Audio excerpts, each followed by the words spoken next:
In a forgotten part of the world, where the mountains kissed the sky and the trees stood tall like ancient guardians, there lived an old man named Walter. His cabin was nestled deep in a snowy forest, far away from the bustling towns and the noise of modern life. The cabin was small but cozy, with a stone fireplace that crackled and popped, filling the room with warmth and the comforting smell of burning wood. Walter had lived in this cabin for many years, choosing a life of solitude. He found peace in the songs of the forest birds and the soft crunch of snow beneath his boots. Every morning he would wake up early, brew a pot of strong coffee, and sit by the window, watching the snowflakes dance as they fell from the sky. He loved the snow. It blanketed the earth in a soft white layer, transforming everything into a winter wonderland. One particularly cold morning, Walter noticed something strange. The snow was falling heavier than usual, and the wind rattled the windows. As he sipped his coffee, he felt a sense of unease. He had seen many winters in his life, but this one felt different. The storm outside grew stronger, and soon the world was covered in a thick layer of white, making it impossible to see beyond the trees. Walter decided to prepare for the coming storm. He brought in a pile of firewood from his front porch, making sure he had enough supplies to last several days. As he searched for a warm blanket in his old wooden wardrobe, he found a beautiful quilt he had bought during his travels in Russia many years ago. He thought back to his younger days, when he had explored many places and met interesting people. Now, though, he felt content in his solitude, with only his memories to keep him company. As night fell, the storm intensified. The wind howled like a lost soul, and the snow whipped against the cabin with an almost angry force. Walter stoked the fire, its warm glow filling the room, and settled into his favorite armchair with his blanket. He closed his eyes, allowing the sound of the storm to lull him into a deep sleep. In the middle of the night, Walter woke up to a strange noise. It was a soft tapping, like someone gently scratching on the door. Confused and a little frightened, he slowly got up and peeked out the window. The world outside was a swirling mass of white, and he could barely see anything. But the tapping continued, persistent and urgent. Gathering his courage, Walter opened the door. To his astonishment, he found a small, shivering creature on his doorstep, a young fox, its fur dusted with snow. The fox looked up at him with wide, pleading eyes, and Walter felt his heart soften. "Come in, little one," he said gently, stepping aside to let the fox enter.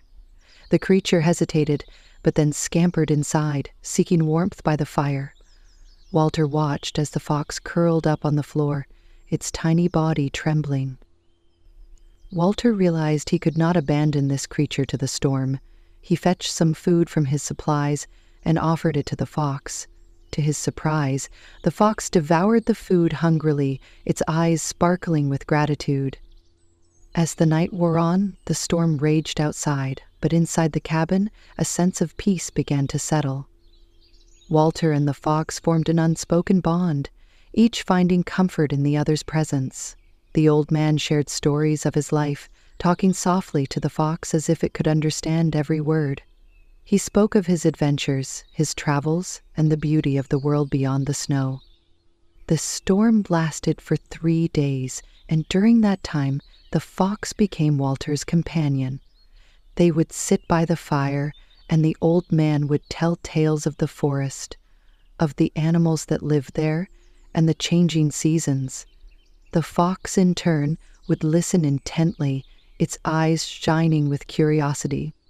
When the storm finally passed and the sun peeped through the clouds, Walter stepped outside with the fox by his side. The world was transformed. The trees were adorned with icicles, and the ground sparkled like diamonds.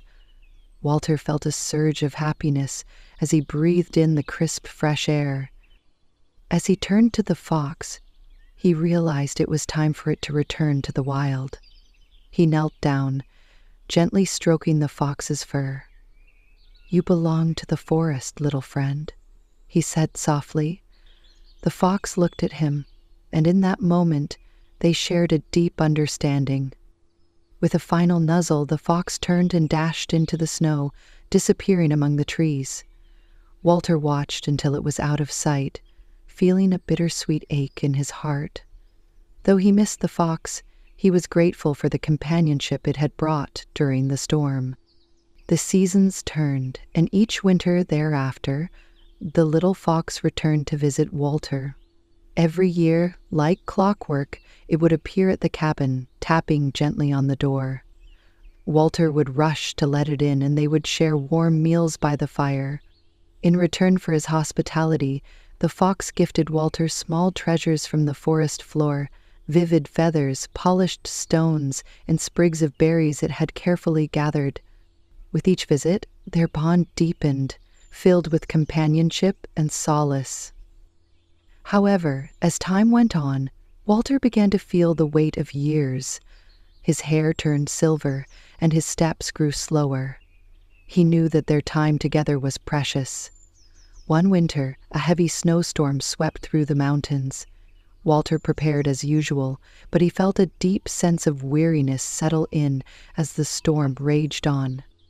On the third night of the storm, Walter sat in his armchair, wrapped in a warm blanket, as he awaited the gentle tapping on his door.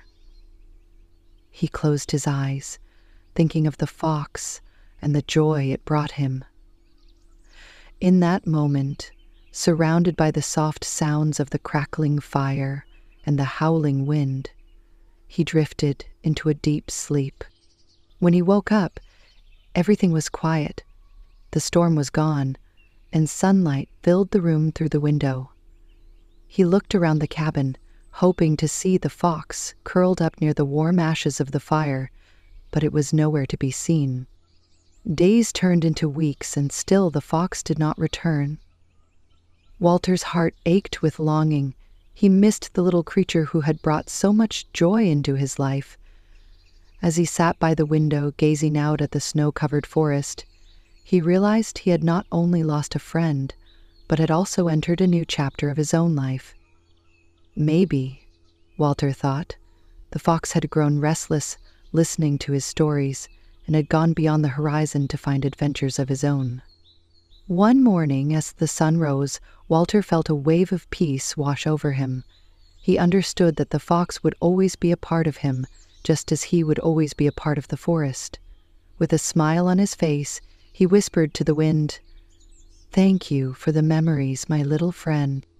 Time moved on, and one day Walter peacefully passed away in his sleep, leaving behind a legacy of love and kindness. The cabin remained in the forest, a testament to his life, and the snow continued to fall year after year. As winter returned, the little fox, now grown and wise, sensed the absence of its dear friend. It ventured back to the cabin, guided by the memories of warmth and companionship. There it found the door slightly ajar, and with a gentle push it entered. The fox wandered through the familiar space, its heart heavy with remembrance. It curled up in the old armchair, feeling the echoes of laughter and love that lingered in the air. In that moment, the fox understood that Walter would always be with it, in spirit and in memory. Every winter thereafter, the fox returned to the cabin, each time finding comfort in the warmth of the fire that Walter had once tended. It would sit in the armchair, gazing out at the snowy forest, feeling the presence of its old friend. The fox would leave little offerings of food outside the cabin, a tribute to the bond they had shared. And so the legend of the old man and the fox lived on. The forest whispered their story to the winds, and the snowflakes danced in joy, knowing that love transcends time and space. Even after the old man's passing, the bond between them remained unbroken, a beautiful reminder that true friendship never fades, and the spirit of those we love continues to guide us in the most unexpected ways.